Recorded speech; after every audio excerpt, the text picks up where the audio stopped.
Video பார்க்குறதுக்கு முன்னால் சேனலை சப்ஸ்கிரைப் பண்ணிவிட்டு பக்கத்தில் உள்ள பெல் ஐக்கானும் ப்ரெஸ் பண்ணிக்கோங்க. மட்டன் சாப்ஸ் வச்சு கிராமத்து ஸ்டைலில் ஒரு குழம்பு செய்ய போகிறேன். மட்டன் சாப்ஸ் வச்சு தான் இந்த குழம்பு செய்யணும்னு இல்லை, சாதாரண மட்டனில் கூட செய்யலாம். ஒரு குக்கரில் 2லேருந்து 3 டேபிள் ஸ்பூன் வரைக்கும் எண்ணெய் ஊற்றிட்டு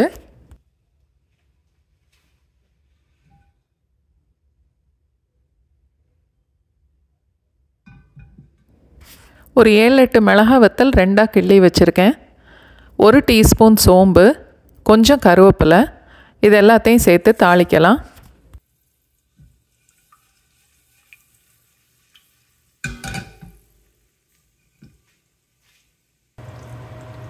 நல்ல பொடிசாக வெட்டின வெங்காயம் 2 கப் அளவுக்கு,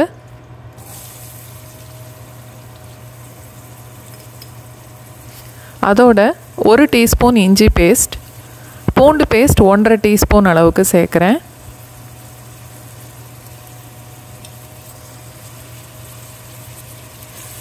வெங்காயம் ஒரு லைட்டு ப்ரௌன் கலரில் மாறுற வரைக்கும் மீடியம் ஃப்ளேமில் அடுப்பை வச்சுட்டு வதக்கலாம்.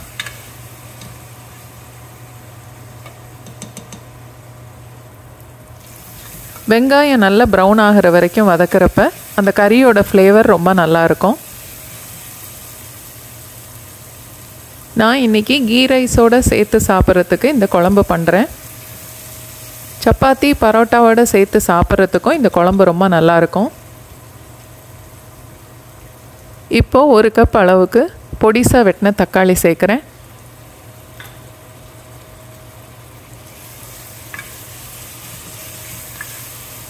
தக்காளி கொஞ்சம் குழையிற வரைக்கும் வதக்கலாம்.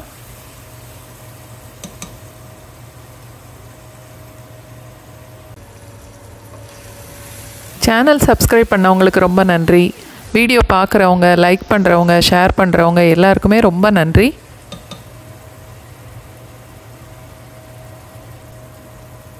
தக்காளி வதங்கினதும் ஒரு 1/2 டீஸ்பூன் மஞ்சத்தூள், 1.5லேருந்து 2 டீஸ்பூன் வரைக்கும் மிளகாத்தூள்,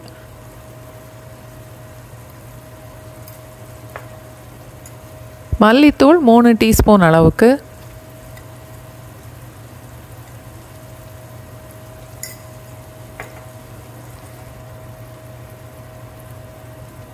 தேவையான அளவுக்கு உப்பு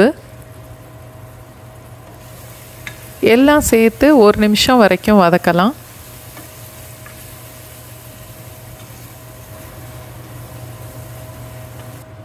ஒரு நிமிஷம் வதக்கிட்டு 3 டேபிள் ஸ்பூன் அளவுக்கு தயிர் சேர்க்குறேன். இப்போ ஒரு 30 செகண்ட்ஸ் வதக்கினா போதும்.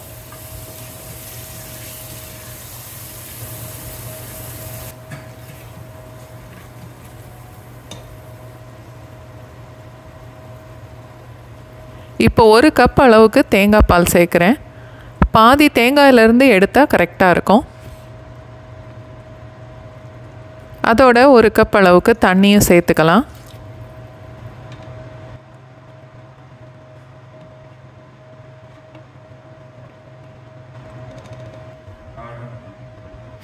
எழுநூறுலேருந்து 800 கிராம் வரைக்கும் மட்டன் சாப்ஸ் பீஸ் சேர்க்குறேன்.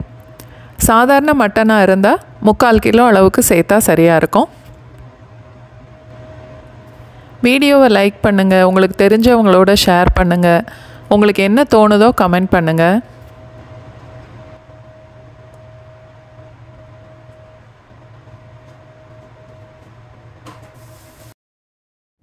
மட்டன் பீஸ் எல்லாமே நல்லா அந்த மசாலாவோடு சேர்த்து கலந்து விட்டுறணும்.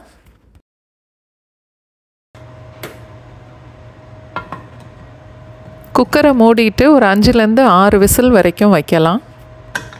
நான் எப்போவுமே குக்கரில் 1 விசில் வந்ததுக்கப்புறம் லோ ஃப்ளேமில் வச்சுட்டு 10 நிமிஷம் வரைக்கும் வேக விடுவேன்.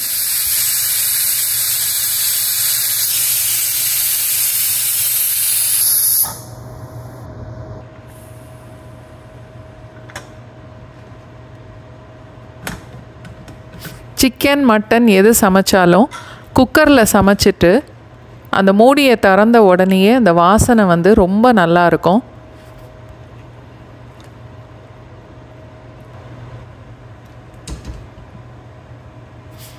இப்போ மட்டன் வெந்திருக்கும், ஆனால் அந்த கிரேவி வந்து கொஞ்சம் தண்ணியாக இருக்குது. அதனால் இன்னும் கொஞ்சம் நேரம் கொதிக்க விடலாம்.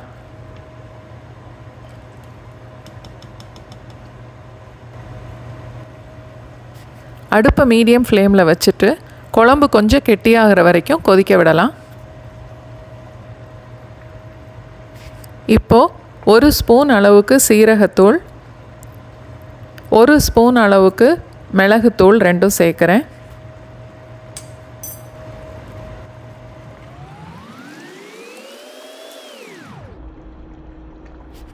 நல்லா கலந்துட்டு உப்பு காரம் எல்லாம் டேஸ்ட்டு பார்த்துட்டு தேவைன்னா அதுக்கு மேலே சேர்த்துக்கலாம்.